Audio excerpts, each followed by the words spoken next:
जय श्री राम मित्रों।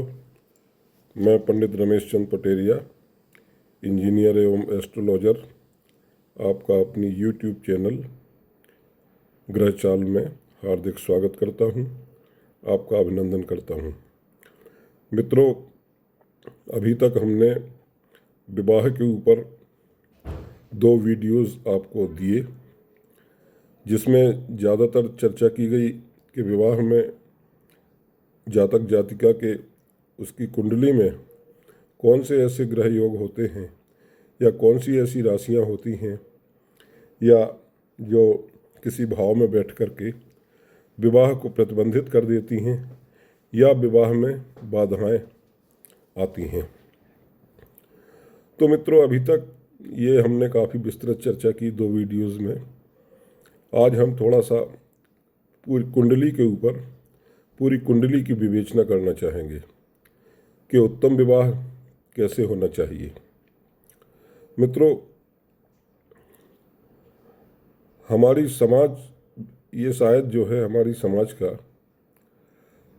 की सबसे बड़ी संस्था है विवाह, और हम सभी परेशान रहते हैं अपने या अपने बच्चों के विवाह को लेकर। विवाह के लिए कहा जाता था कि शादी एक जुआ है, यानी कि 2 अलग अलग परिवार, अलग अलग संस्कारों का मिलन होता है। ये अलग अलग लोग, 2 अलग अलग लोग मिलते हैं और फिर उनको 40-50 वर्षों तक या पूरी आयु भर ये लंबा रिश्ता निभाना पड़ता है एक साथ। जिस व्यक्ति को 24-25 साल तक देखा ही नहीं और फिर इसके साथ पूरा जीवन निर्वाह करना पड़ता है, तो सच मानिए कि ये एक जुआ ही है। अब ऊंट किस पर करवट बैठता है ये तो हम नहीं बता सकते। कौन बताएगा? ज्योतिष बताएगी आपको।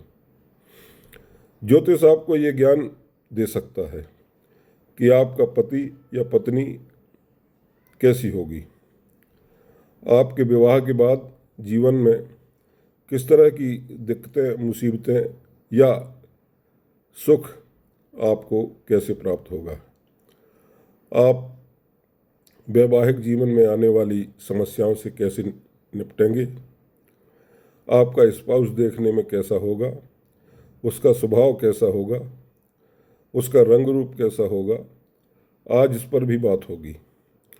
तो ये एक बहुत ही महत्वपूर्ण वीडियो होगा और मैं आपसे अनुरोध करूंगा कि इसको आप अंत तक ज़रूर देखें।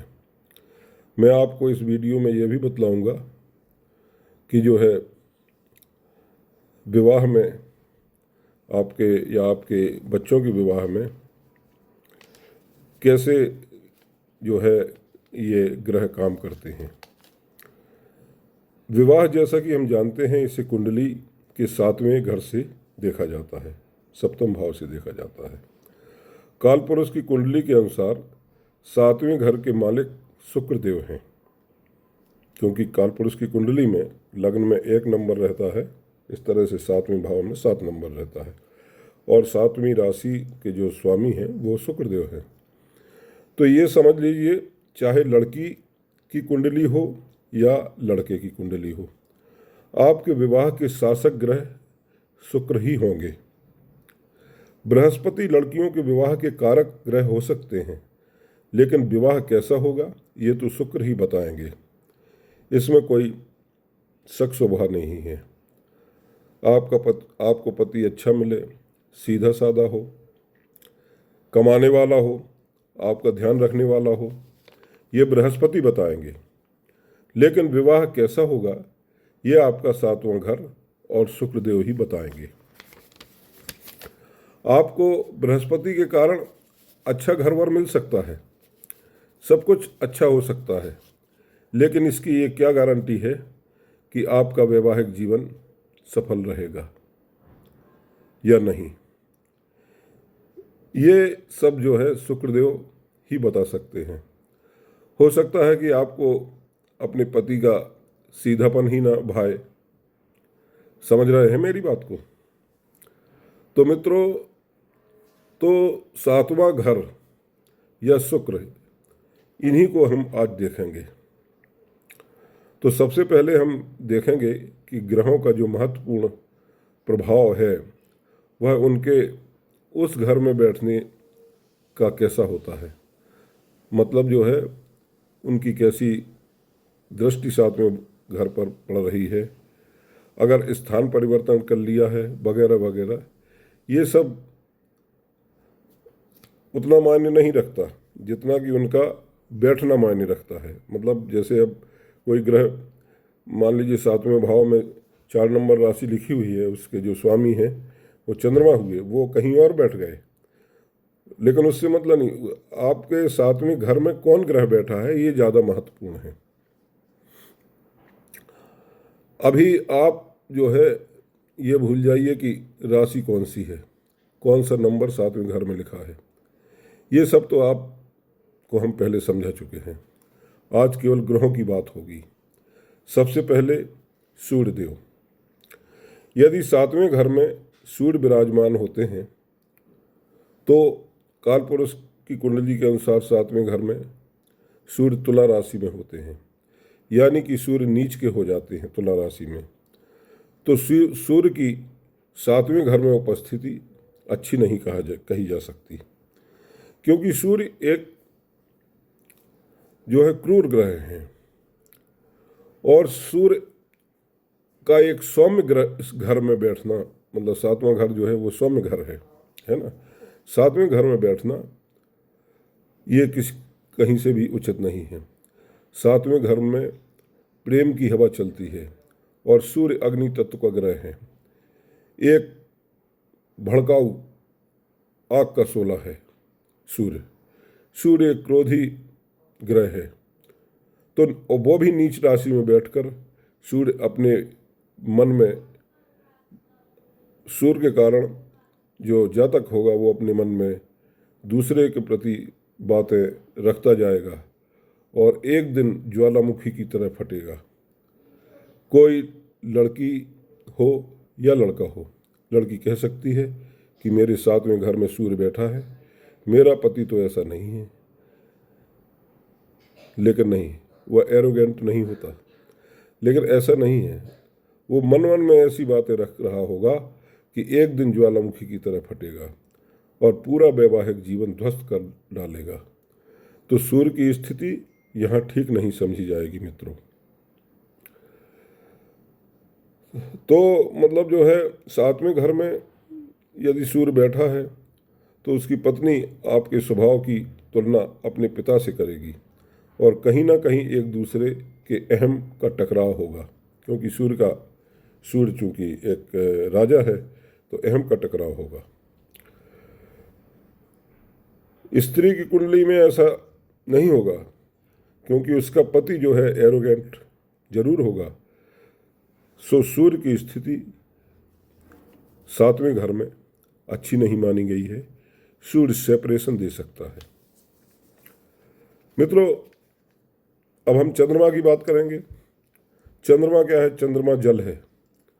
तो यदि आपके सातवें घर में चंद्रमा बैठा है तो ये तो निश्चित है कि आपका स्पाउस खुश मिजाज होगा। अब अपना दिमाग लगाइए कि किस राशि में होगा तो कैसा होगा। मित्र राशि में है या शत्रु राशि में है, नीच राशि में है या उच्च राशि में है या स्वराशि में है, ये आप अपना दिमाग लगाकर परिणाम निकाल लीजिएगा। यहाँ तो इतने दिनों से मेरे द्वारा आपको समझाया भी जा रहा है, सिखाया भी जा रहा है, अब सब कुछ हम नहीं बताएंगे, तो ऐसा तो हमेशा नहीं चलेगा। आप कैसे ज्योतिष के फंडा सीख पाएंगे? हाँ, जिन्होंने ज्योतिष के जो है मेरे शुरू से वीडियो नहीं देखे हैं उनके लिए इतना ही समझना ठीक है कि चंद्रमा एक सौम्य ग्रह है, खुशगवार ग्रह है। ये हर दिन घटता बढ़ता है। उसका मन कहीं एक जगह स्थिर नहीं रहता। वह भावनाओं में जल्दी बहने वाला है। उसका प्यार हर दिन घटता बढ़ता रहेगा। यानी कि प्यार के मामले में उसका रोज एक अलग स्वरूप देखने को मिलेगा। ये बहुत बुरी स्थिति तो नहीं है मित्रों।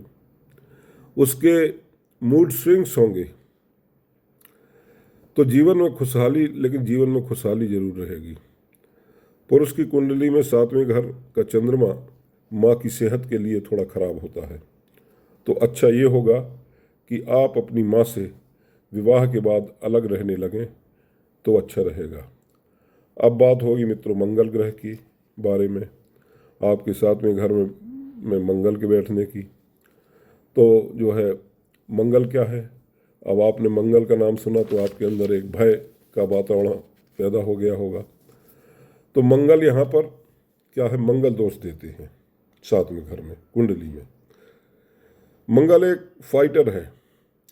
तो यदि आपकी कुंडली में आप अपने स्पाउस को जीतना चाहेंगे मंगल के कारण, जिसकी भी कुंडली में होगा, लड़के की कुंडली में हो या लड़की की कुंडली में, वो अपने स्पाउस को पर हावी रहेगा।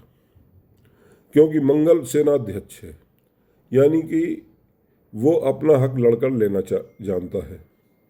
क्रूर ग्रह है, कठोर है, अपनी चलाने वाला भी होता है। मंगल दोष भी लगता है मंगल के कारण, तो स्पाउस एग्रेसिव भी हो सकता है।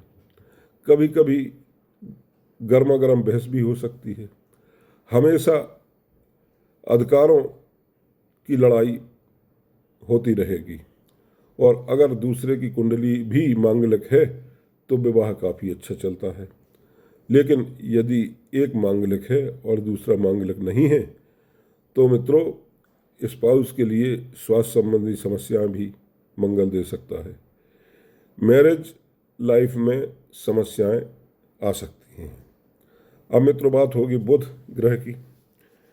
बुध ग्रह क्या है, तो आपको ये भी देखना होगा कि 7वें घर में जो ग्रह है, यदि ये शुक्र के मित्र हैं, जो ये ग्रह मैं बता रहा हूं, तो इतनी जो है समस्या नहीं है।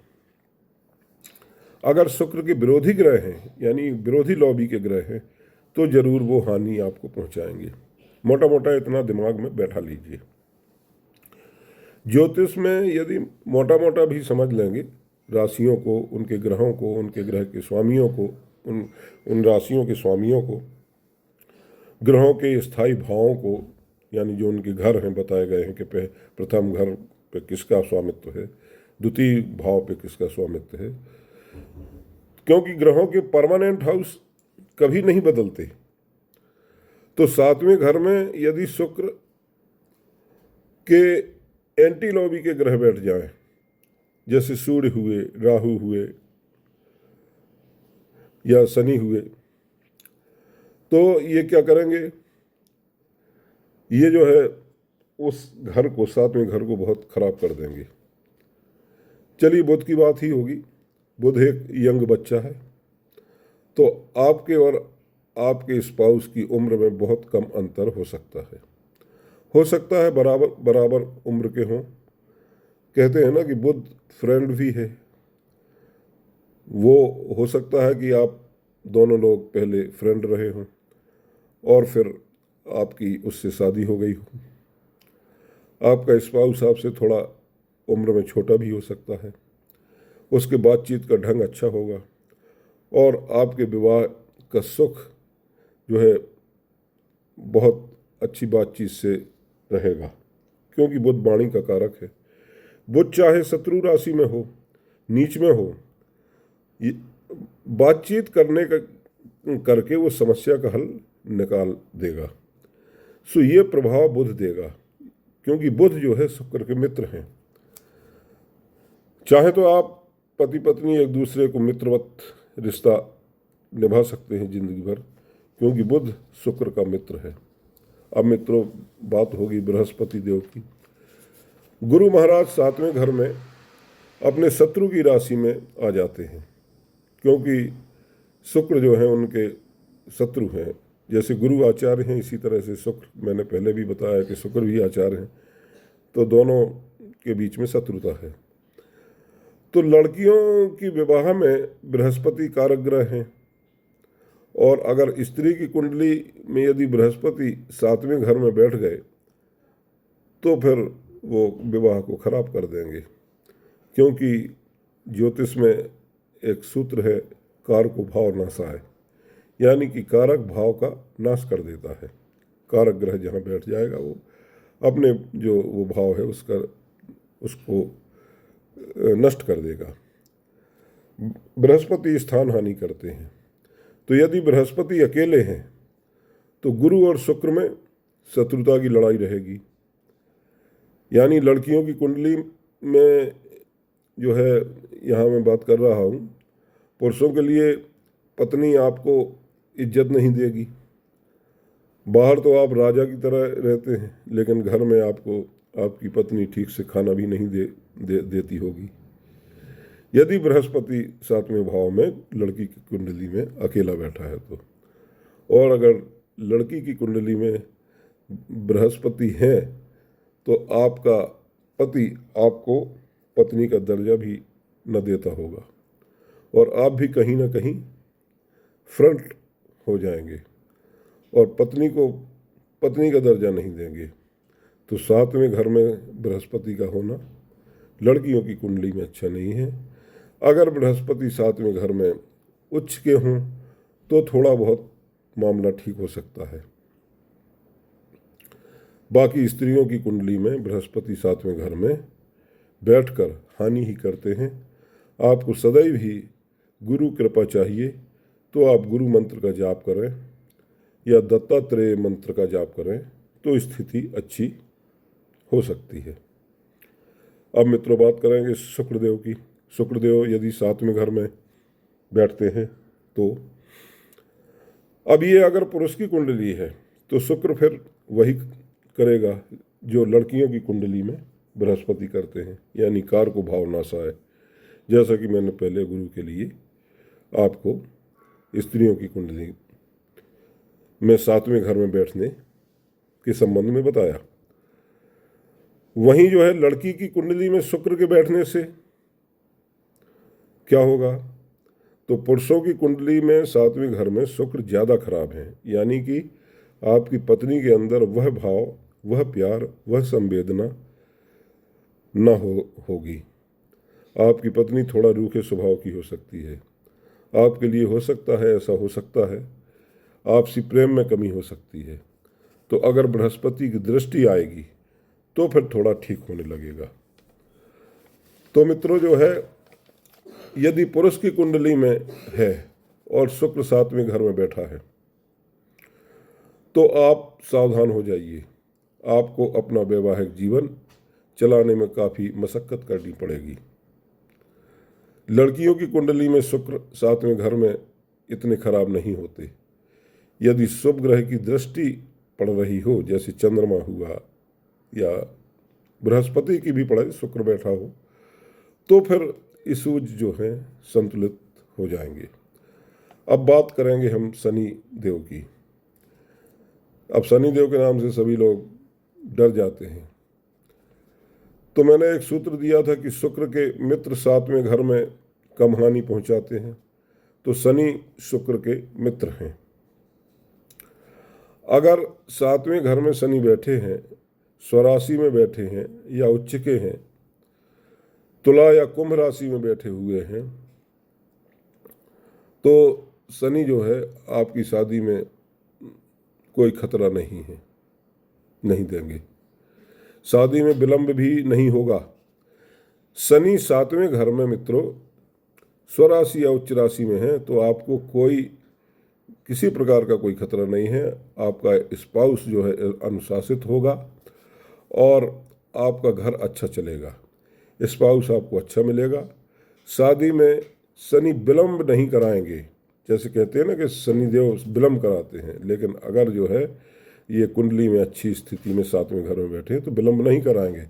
और यदि यहाँ शनि नीच के हैं तो जो है या बकरी हैं ये और क्रूर ग्रहों के प्रभाव में हैं तब दिक्कत दे सकते हैं, और ये या तो विवाह लेट होगा या नहीं भी हो सकता है। लेकिन यदि शनि उच्च के हैं तो कोई खतरा नहीं है, लेट भी नहीं कराएंगे। हाँ, एक बात जरूर है कि शनि के होने से आपके और आपके स्पाउस में उम्र का थोड़ा अधिक अंतर हो सकता है, क्योंकि शनि जिसके भी कुंडली में होगा, लड़के या लड़की की, वो थोड़ा छरहरे बदन का, लंबा, दुबला पतला, मतलब इस तरह से उसका शारीरिक गठन होगा।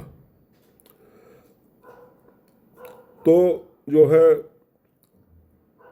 चूंकि शनि वायु तत्व का ग्रह है, तो हवा की तरह तेज चलने वाला होगा, मैच्योर थिंकिंग होगी, जिम्मेदार और गंभीर होगा। ओवर एज की शादियां शनि के 7वें घर में बैठने से ही होती हैं। उम्र में 5 या 5 वर्ष से अधिक का अंतर पति पत्नी में हो सकता है। अब मित्रों, हम राहु की बात करेंगे। राहु जो है क्या करेंगे? राहु जो है वो एक अचानक वाला ग्रह है, मतलब अचानक घटनाएं घटाने वाला ग्रह है। राहु काफी चालाक किस्म का ग्रह है। तो राहु शुक्र का शत्रु भी है। कुछ लोग कहने लगते हैं कि राहु राक्षस है और शुक्र राक्षसों के गुरु है। तो यहाँ जो है राहु के साथ ऐसा नहीं है। राहु ने धोखे से अमृत पान किया था, तो कोई भी आचार्य, कोई भी गुरु धोखेबाज को अपना शिष्य नहीं बना सकता। तो राहु शुक्र का दुश्मन है। अगर 7वें घर में राहु बैठ जाता है तो ये काफ़ी जो है ट्रिकी हो जाता है। सेपरेशन कराने में राहु का कोई जोड़ नहीं है, और वो भी कैसे कि दोनों में गलतफहमी पैदा करके, किसी एक के साथ फ्लटर नेचर दे करके राहु जो है मैरिज को तोड़वा देता है। राहु अचानक घटनाओं का ग्रह है, सभी सीमाओं को तोड़ने वाला ग्रह है। ये कोई भी जो है उसूल को नहीं मानता, सीमाओं को तोड़ता है। ऐसे लोग विदेशी लोगों से भी शादी कर सकते हैं, अंतर्जातीय विवाह भी कर सकते हैं, दूसरे धर्म वालों से भी विवाह कर सकते हैं, विदेश में जाकर या विदेश में से स्पाउस लाकर विवाह कर सकते हैं। कोई भी परंपराओं को प्राचीन समय से जो चली आ रही हैं, राहु तोड़वा कर रख देता है, और फिर उसके बाद जीवन में बड़ी मुसीबतें आती हैं। अब मित्रों, बात करेंगे हम केतु ग्रह की 7वें घर में बैठने से, वैवाहिक घर में। केतु एक बिना सिर का धड़ है, तो केतु के कारण आपका स्पाउस अंतर्मुखी हो सकता है, बहुत एक्सप्लेन करने वाला नहीं होगा। यानी उसको जो है बार बार आपसे आश्वासन चाहिए रहता है, सपोर्ट चाहिए रहता है। उसके साथ सहयोग करने वाले अगर ऐसा सहयोग करने वाले अगर ऐसे नहीं होंगे तो आपको वो डिटैच कर देगा, क्योंकि उसको सपोर्ट चाहिए। यदि जिनकी कुंडली में 7वें घर में केतु होता है तो कई बार ऐसे लोगों की विवाह करने की इच्छा ही नहीं होती। वह कहता है कि मुझे विवाह नहीं करना। सो केतु जो है सीमाओं और परंपराओं को ये भी तोड़ता है, लेकिन अगर तरीके से, क्योंकि लग्न में राहु होता है, तो एक कहेगा कि मुझे लड़कियों पर भरोसा नहीं है, तो दूसरा कहेगा कि मुझे जो है आदमियों पर भरोसा नहीं है। ये मित्रों जो हैं स्वभाव इनके इस तरह से निकलते हैं। अब जो है यानी उसने जो है जिंदगी को अच्छी तरह से समझ लिया है केतु वाले ने, कि जो है किस इसमें कुछ नहीं रखा। उसे आश्वासन चाहिए, नहीं तो वो जो है डिटैच होने लगेगा, शादी से अलग हो जाएगा, कुछ और जो है काम करने लगेगा। तो 7वें घर में ये ग्रह होंगे तो इनका जो प्रभाव होगा, और यही जो है ग्रह जब आपके लग्न में होगा तो बिल्कुल इसी तरह का प्रभाव आपके 7वें घर पर भी 7वीं दृष्टि से देगा। लेकिन इतना जरूर होगा कि उनकी तीव्रता थोड़ी कम होगी। लग्न में बैठ करके दृष्टि में तीव्रता कम रहती है।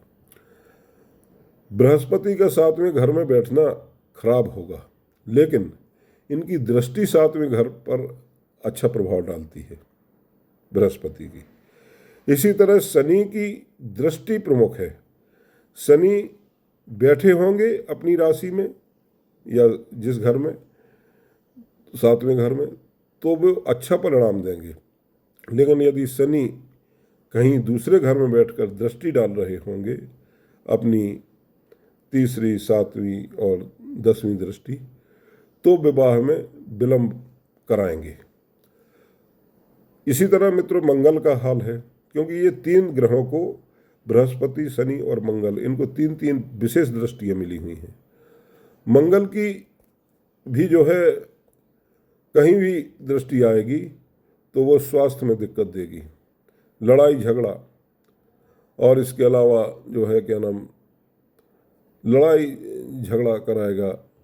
तो ये मुख्य रूप से 3 ग्रह जिनका विशेष दृष्टियाँ जिनको मिली हुई हैं उनकी बात मैंने आपको बताई। बाकी और ग्रहों की तो 7वीं दृष्टि होती है। 7वें घर पर तो वही प्रभाव देंगे जो 7वें घर में बैठने के प्रभाव बताए गए हैं। हाँ, चंद्रमा यदि आपके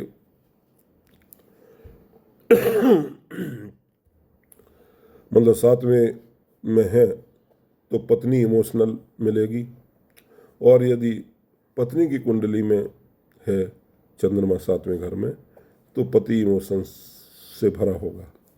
शुक्र बुध की दृष्टि ठीक है तो आप स्वयं देख सकते हैं। यदि विवाह में दिक्कतें आ रही हैं तो सबसे पहले आपको क्या करना है, शुक्र को मजबूत करना है, क्योंकि शुक्र जो है विवाह के मुख्य ग्रह माने गए। कौन बैठा है, क्या कर रहा है, ये तो बाद की बात है। पहले आप शुक्र को अच्छा करें। शुक्र क्या है? शुक्र एक गाय है, गऊ है, शुक्र स्त्री है, शुक्र कन्या भी है। तभी जो है मतलब क्योंकि गाय स्त्री स्वरूपा होती है, तो फिर जो है आप लड़कियों की पढ़ाई लिखाई में मदद करें, या फिर आप गाय को गौशाला जाकर उसकी सेवा करें, गाय को हरा चारा या हरी सब्जियां खिलाएं। ये कॉमन बातें हैं, कॉमन उपाय हैं ये। मतलब जो है सभी के लिए अगर एक मजबूत होगा तो विवाह जो है अच्छा होने लगेगा। किसी ज्योतिषी के पास जाने की ज़रूरत नहीं पड़ेगी। विवाह में दिक्कतें आ रही हैं, शुक्र को मजबूत कर लीजिए, दिक्कतें दूर हो जाएंगी। स्त्रियों का सम्मान करिए, ये पुरुषों की कुंडली के लिए है। हर दूसरी स्त्री का सम्मान करें आप। शुक्र के मंत्रों का जाप करें, क्योंकि शुक्र लक्ष्मी जी को सिर झुकाते हैं। तो लक्ष्मी जी की पूजा करें, श्री यंत्र अपने पूजा घर में लगाएं, और जो है पार्वती जी का भी चित्र लगाएं, पार्वती जी की आराधना करें, श्री यंत्र पर इत्र वगैरह भी चढ़ाएं, और जो है रोज पूजा करें। अब मित्रों बताएंगे हम कि कुंडली से पति पत्नी कैसे दिखेंगे, ये कैसे पता चलता है। एक उपपद होता है, उपपद से 12वें घर का मालिक आपकी कुंडली में जहाँ भी बैठा है। मैं एक उदाहरण कुंडली से बताता हूँ।